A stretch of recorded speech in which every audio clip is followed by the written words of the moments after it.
This is Eric Rattan of Cannibal Corpse. You are listening to the Scars and Guitars podcast with Andrew McKay Smith. Thanks for tuning in to the show. I appreciate it because I've got a conversation with Carmine Appice, and I believe that's how you pronounce his surname.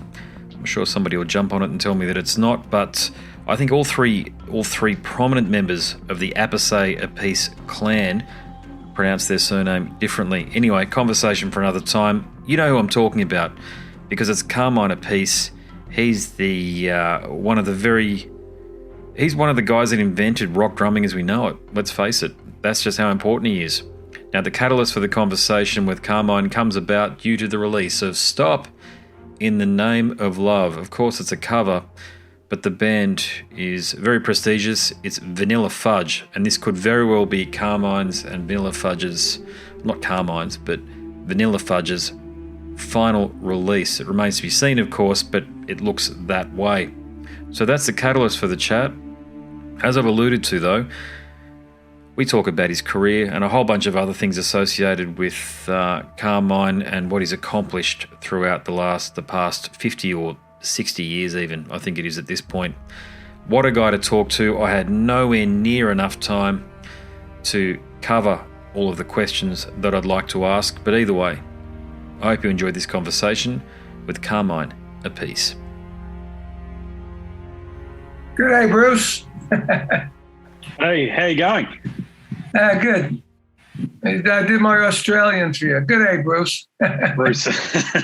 Well, you've been here a few times. You know we love you down here. Yeah, I love it. I love the Australian accent. I fell in love with an Australian girl down there, and I didn't realize until I brought her to London that I wasn't really in love. And you had this girl following you around the world, did you? Yeah. Oh gosh. I see a set of drums there. What's that? It's my daughter's drums. Yeah. They look a little small. Yeah. I got mine here. I got mine over here. I can see. Yeah, that's awesome. Yeah. Look at all those gold and platinum records on your left-hand shoulder there. It's wonderful. I keep going. I'm not quite like Kenny Arnold. That's 1,300, I was told. You're up there, though. I remember years ago talking to Bob Daisley about you. Oh, yeah, Bob. I get emails every day from Bob. Is that right? Yeah. No, Bob is anti what's going on in the world now, including anti-vaccine, anti-virus, anti-government, anti-everything. I finally said to him, dude, don't you have something else to do? I think, I don't know. I did hear one of his interviews where he started to talk about it, but then pulled himself up because he realised that he'd probably be attacked online. So he's clearly sending it out to friends and family messages. Yeah, he is. Yeah. And, I think what he's trying to do. I mean, I told him I had the vaccine. He says, I'm sorry. I said, okay, well, I had to have it because, I'm traveling, Getting on planes, sitting next to people on double masks. I carry wipes. I carry the sanitizer and do my best not to get this damn thing.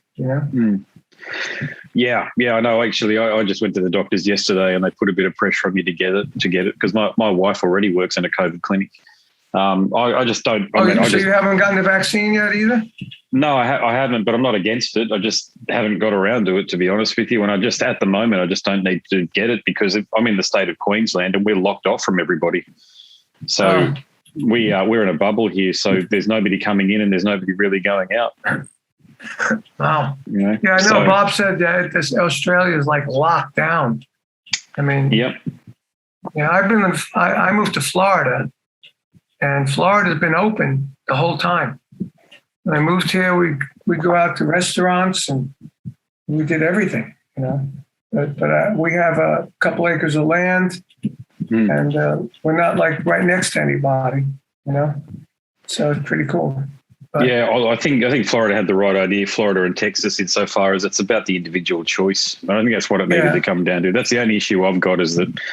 Vaccine mandates, like in Australia now. I know this is the case with Amazon, I think, isn't it? And big companies like that in the States. But in Australia, companies are now mandating if you want to keep your job, you've got to get a vaccine. And I think that's wrong. Yeah. Well, that happened in our business. Well, we went going on the road with my brother next week. We told everybody they have to be vaccinated. We're going to be sitting in cars with them. We're not going to sit in cars with somebody that's not vaccinated, because it's a definite truth that whoever has been vaccinated has definitely been, if they got sick, and a couple of friends of mine got sick and they're vaccinated, and it was like a cold. And you got other people that are not vaccinated and they get near to death. Your situation, though, when you're in a traveling band like that, if one person gets it and goes through the entire camp, then you can't work. Yeah. It's that simple. No, I understand that with your position. Yeah. So we said, hey, look, either get vaccinated or stay home. Yeah. And same thing with Phil. Yeah. Anyway, let's talk about the good stuff. Let's talk about what you're doing here. Yeah. Look, it's a privilege to finally chat to you, by the way. I read your book, loved your book, love your drum. I'm a bassist, so you're one of those drummers I always sort of imagine that if you're in my top 5, put it that way. In terms thank you. Who's the other 4? Nick Barker. I don't know whether you're familiar with some death and black metal drummers. Nick Barker from Cradle of Filth. Pete Sandoval, who I've spoken to a few times he's a Floridian. He's in Morbid Angel. Morbid Angel. I know them. Yeah. Okay. Morbid Angel. And then you start getting into Copeland, Phil Copeland. Stuart Copeland. Stuart Copeland. Stuart Copeland. Yeah, guys like that.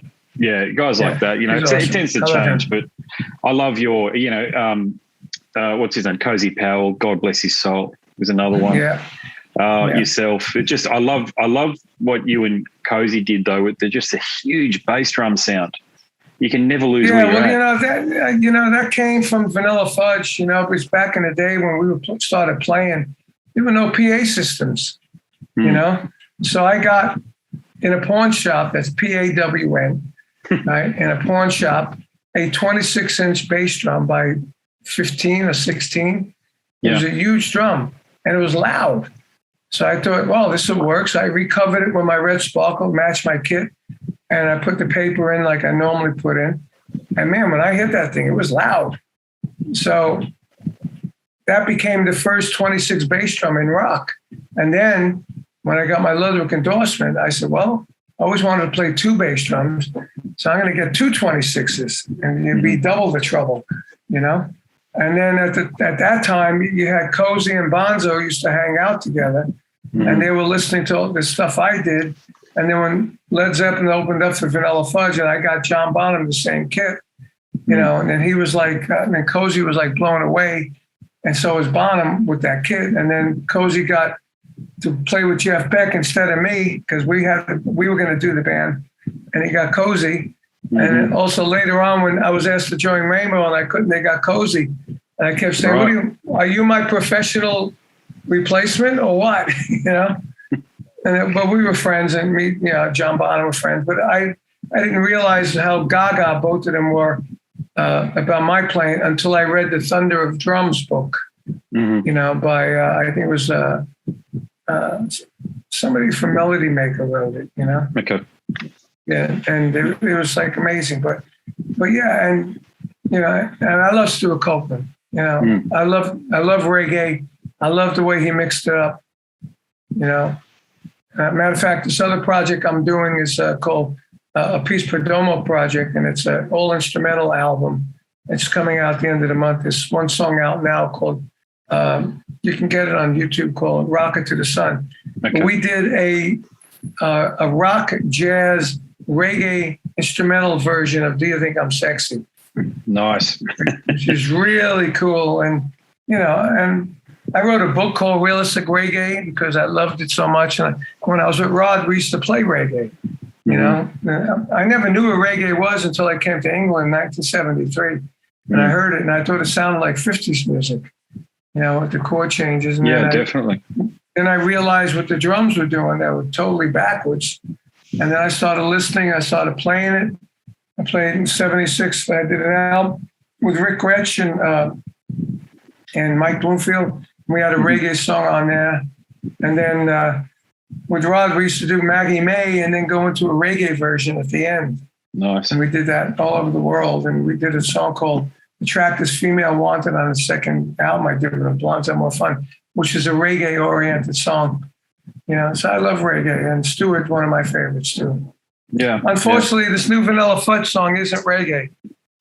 No, but it's an excellent song. I had it on about 5 or 6 times yesterday. Actually, I work from home. As if we go anywhere these days, but working from home, I had it on in the background. But the Supreme, Stop in the Name of Love. Would you call it a double A side? Because I did get the other side, the other recording, the tribute to your bandmate and bassist and vocalist Tim Bogart. So, is it would you consider it a double A side as a release? Well, I mean, we did the talking word as a B-side because our manager said they're going to release it as a single. We need a B-side. He said, I think it would be cool if you guys talk about Tim. Okay. And my girlfriend, my wife, I've been with her 18 years. She's a radio talk show host in New York for years. She has a podcast that was just voted number 25 of a documentary podcast.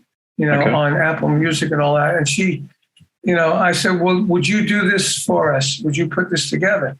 So she put the whole thing together. She interviewed me, Vinny and Mark, put the music together and made the whole flow, And when we heard it, it brought a tear to my eye. And I sent it to Tim's wife. She started crying, And a few people I talked to today said when they listened to that, it brought a tear to their eye, Nice, yeah.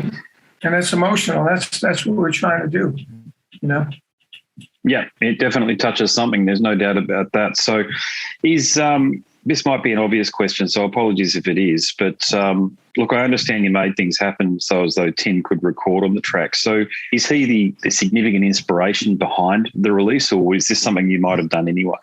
No, we again, this manager wanted us to do an album called The Supreme Fudge, in which we were going to do 3/4 Supreme songs and maybe a couple of R&B songs, maybe one original. So the first song we came up with was this one. We started recording it in December 2019, and we just started hearing that Tim was really ill a couple of months before that. So we thought it might be really cool. We asked Tim, he had stage 4 cancer at the time. I said, Tim, would you want to play on a couple of tracks? He said, yeah, I would love to play on a couple of tracks. But he was retired from the music business. He hadn't played a gig with us since 2010. We had this guy, Pete Bramey, who's been with us all this time. And Tim was his main influence. He sings like Tim. He did everything like Tim. So we knew Tim was going to play on the album. And so we did this one track, and then, we did it just before Christmas, and then we were going to, continue in 2020. And I said, well, look, I'm going to go to LA for the NAMM show. Why don't we try and get Tim on the track?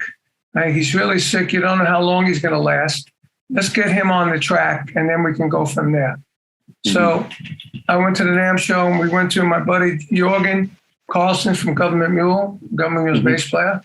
And we went to his studio. We used his studio once before because we have a BBA live at the London Rainbow coming out. It's got 7 new songs on it, and we had to fix a few vocals. So, a couple of years ago, Tim went there before he was sick and fixed the vocals there. So he knew him, and we thought that would be a good place for him to go. So we went there, we put Tim down on it, and then we realized the drums were screwed up. So I had to fix the drums somewhere. So once we got Tim on there, we just left it. I had the multi-track on a hard drive, and then I moved from Connecticut to Florida, and I built a studio. And I was recording here, and then I got these old bass drums from my Cactus days.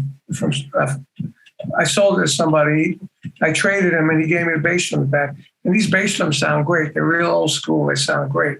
So now I got my drum sound really together. So then I was ready to tackle that song and fix the drum sound because there was leakage from the organ and guitar and the other bass player all over my drums. So I couldn't release it like that, even with Tim on it. Even with Tim, when he played, he locked in with those drums. So when I played, I locked in with Tim. And then I gave it to my buddy, Pat Regan. He mixed it. And, And while all that was going on, was from June, July of last year, COVID was COVID. So then it was like, there's no way we can do an album now because I'm the only one that has a studio, you know, and nobody was flying anywhere. Nobody was doing anything. So our manager worked it out with Golden Robot. So since you got that one track done, why don't we release a single? So I said, okay. So then we went gung-ho to finish the single. So look, I think having a listen to it, if this is it for Vanilla Fudge, and it sounds like it could be, of course, it caps a glorious career. Your drums thunder along in only the way that you know how to do it, and the rest of the band do what they do best. And Tim's bass is just a thing of beauty as well, of course. But or is it the end for Vanilla Fudge from the perspective? Is there unreleased material in the vault featuring Tim that you have plans on releasing? No, I think Atlantic released everything that we have, and we don't really have any extra things. You know, I have stuff for Tim. I'm trying to get a tribute to Tim Bogart album. I have. When Mark Stein wasn't in Vanilla Fudge, we had another version of Vanilla Fudge, and Vinny wasn't in. It was me, Tim, Bill Pascali, and Teddy Rondinelli, Bobby Rondinelli's brother. And that band was really smoking. Teddy was a monster guitar player. And we did some new songs like Bye Bye Love, Falling by Alicia Keys, and Star Spangled Banner, and a whole bunch of other things. And Tim played unbelievable on it. So I released that on my own label as Bogart, Appice, and Friends. So I took that and I added some other stuff that me and Tim did over the years. And I'm trying to get together a Bogart, Appice, and Friends tribute to Tim. Okay. You know? Yep. But as far as Vanilla Fudge, that's it. But I mean, if this does well, then we'll continue when COVID lightens up a bit, and we'll put an album together maybe of Supreme Fudge. Yeah. You know? Yeah, that'd be killer. But look, you do have a new Cactus album coming out, I understand, called Tightrope. We did that already. It came out in Cleopatra. It came out in May, something like that. But we didn't get to tour, so you know it didn't do as good as we wanted it to do. But we're not over with it yet. We're going to do another video, and we're going to do some dates this year, and then do some dates next year as well. But it's probably one of the best Cactus albums we've ever done. And it's all over YouTube. It's called Tightrope, and you can listen to it on there. And you know, like I said, I got this new album coming out called Energy Overload. It's an instrumental album, but it really kicks ass. I got a young kid. He's young to me. He's 42 years old. He's probably older than you. I'm 43, so I'm flattered, but that's okay. Well, he's your age, and to me, he's a kid. You know, he's like 30 years younger than me. You know. Yeah. And we're really talented. He plays bass, guitar, keyboard, and we did this unbelievable instrumental album. We cut 18 tracks, and when I first set up my studio, that was the first track I ever did with him. And I thought, well, I'm going to work with this guy because he can keep sending me stems. We can write stuff, and I'm learning how to operate my studio. You know. And then on this album, I got my first engineering credit. You know, your first ever. And I got the engineering credit on that Fudge record too, because I engineered the drums and a bunch of other things. You know, good stuff. But it's interesting. Never too late to get an engineering credit. Then clearly, is it? Yeah, I mean, it's funny. Yeah, and now we got 18 songs with me and Fernando. And we took 12 of them and put this album out, and we got 6 towards a new record already. Yeah, so that's all good. And then I've been working on a box set of my Guitar Zeus record. You know, it's 25th anniversary box set. It's going to be 4 LPs, 3 CDs, and the CDs are going to have some of the songs without any of the guitar players, without vocals, just unique stuff. It's going to have a medallion with my face logo on a chain, with a Guitar Zeus pick on the chain as well. And we did all new interviews with a bunch of the guitar players in a booklet. I'm going to have a new photo with my new image autographed in the album. And it's going to be a real box set. We have a nice packaging. And then we got 3 new songs on it, in which you got Derek Sherinian playing keyboard like a guitar player, you know, from, Derek, right? You know who he is. Yeah, from Dream Theater, yeah. Yeah. And we also got Tommy Thayer from Kiss playing him on track. And we got this new band that I'm producing called Kodiak, like a Van Halen kind of band. So I put Chris from Kodiak on another track. And then I got a new track with Bumblefoot, new track with John Norum, and Japanese guitar player named Cha, new track with him. So there's a lot of new stuff on it. And so we're coming out with that in November. Okay. Gosh, you never slow down, do you? No, I mean, it's just all there. And now that I got the studio, it's easy. I walk through my garage, everything's plugged in. Unfortunately, right now my studio is down because I had a lightning purge in the studio, burned up my computer, one of my Focusrites, and one of my screens. So tomorrow, my brother Vinny is a computer geek. He built the whole system for me and tested it at home. So I had to send it out to him. He rebuilt it, and I get it back tomorrow. So tomorrow, after my interviews, I'm gonna plug it back in and see and get it all working. So over the weekend, I'm gonna concentrate on getting it working because I got stuff to do. I got a King Cobra album we're working on now. Wow. You know, I'm producing this woman who's a really talented chick. I also wrote some Christian songs. I'm getting mixed now, and I did all the drums and a lot of stuff here. You know, Christian songs. Tell me about them. Well, you know, I almost died a couple of years ago from these nosebleeds I get. I was in the Canary Islands with my brother, and on the way back on the plane, I got a massive nosebleed, and they dropped me off in the Azores. I had to get medical airlift to Paris. That didn't work. Another medical airlift back. My nose was packed with gauze. By the time I got back to New York, 24 more hours, I would have been dead because it was all infected. So after that, I started listening to the Bible because I prayed to God to help me, you know, and I got through it. And then when I moved to Florida, the dog trainer we had, you know, saw that I was watching a Christian church on that I used to go to in Connecticut on internet. He said, "Oh man, there's a great church here. You got to go." And I went to this church. Man, this church was unbelievable. The band was unbelievable, and it was like a revival. The energy level, people freaking out, dancing, singing. It was unbelievable. So and they had an electronic drum set, you know, which I sucked.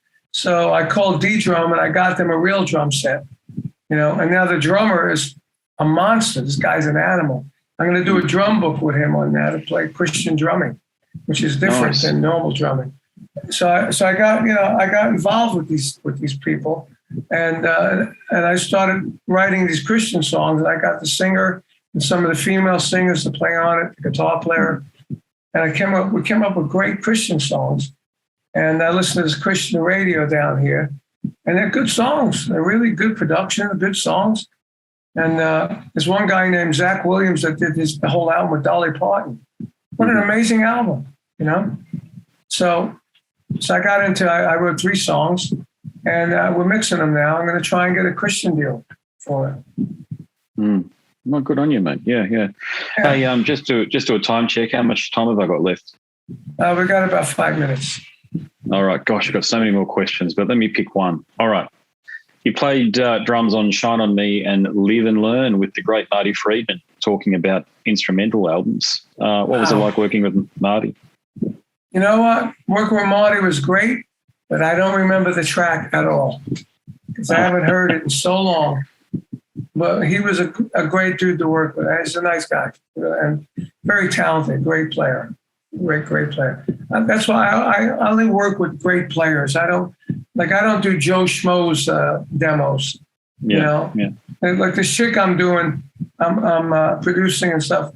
You know, she wanted me to play on a record. I said, "Look, I don't just play on records." She gets Kenny Arnoff to play on a record. I said, "I don't just play on records. You know, I don't play in records that nobody knows them unless I listen to it and I like it. And I co-write it and produce it and get really involved." That's what I did with her. But that's the first one I've done, and I can't remember the last time I did something like that. I'll go out with a bang. Here we go. What's the most underappreciated or undervalued aspect of your career that you think from a public perception? I don't know, man. I don't know, really. Maybe the fact that, I came before Bonham. A lot of people don't understand that. They thought that there was nothing before Led Zeppelin, Yeah. And it used to be really bad until that Thunder of Drums record out, not like a book came out. Because when I used to say, I did this first, I had the first big drum, so all the big drums, I had that first. No, dude, John Bonham had it. I'm not going to argue with anybody, because I was there, But, I don't know, I think the most underrated thing of appreciation is the fact that Vanilla Fudge is not in the Rock Hall of Fame. Because every band that we used to be on the charts with in the top 10, they're all in there, and we're not. Yeah. I look at we influenced so many people. Between me influencing the drummer, Tim influencing bass players, the band influenced bands, and then we go on to become Cactus out of that, and then BBA. There's so much history there, but we're not in there. Yeah, well, whilst the Hall I'm not having a dig at urban music here, but whilst the Hall ignores its own namesake and starts putting in musicians and artists that have got nothing to do with rock and roll, I can't understand why it's called Rock and Roll Hall of Fame. They should call it Music Hall of Fame. Yeah, it shouldn't be rock and roll. I said that years ago when they put a rapper in there. I said, come on, what's a rapper doing in there? It's not rock and roll. Sorry, this is back on the set. It's not a thing. I guess we're going. What was that? Thing. I've got to get a new camera. But look, I'll leave it there. I know you got another one coming up. Thank you for making the music that you've made. If you want to do more, contact John. Yeah, and we'll hook up some more in a couple of weeks or something. Okay. Yeah, I will definitely. Yeah, no worries. So I always loved Australia. I always loved playing there. I always loved the accent. Matter of fact, on my phone, I have Siri has an Australian accent. Oh, good on you, mate. No, I appreciate it. Feeling the love. That's awesome, mate. Yeah. Great cool, stuff. Dude. All right, man. All right, cheers, all right, thanks very much. Thanks, mate. Talk to you again. Bye-bye. Bye. So there you have it, my conversation with one of the greatest rock and soul drummers of all time, Carmine Appice, or is it Appice? Either way, you know who I was talking to. He's the man. Hope we can connect sometime in the near future, and if we do, I shall post it on YouTube and also to the Scars and Guitars podcast via the usual channels.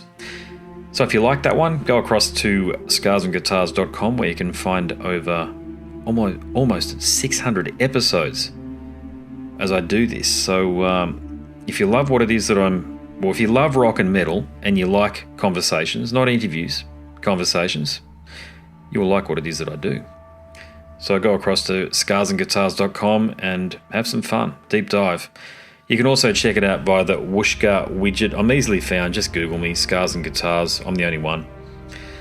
I'd appreciate it if you could like, subscribe, share, but most of all, leave a comment because that is how we get ahead using social media algorithms these days. Comments are king. Positive comments too would be superb. Any negative stuff, anything you don't like, I don't know. I don't really care, to be honest with you, but leave it and I'll probably address it that way, but whatever. We've all got busy lives, haven't we? You people listening, I know I do. My name's Andrew Mackay-Smith, and I'm the host of the Scars and Guitars podcast series. Thank you so much for tuning in, and until next time, it is goodbye for now.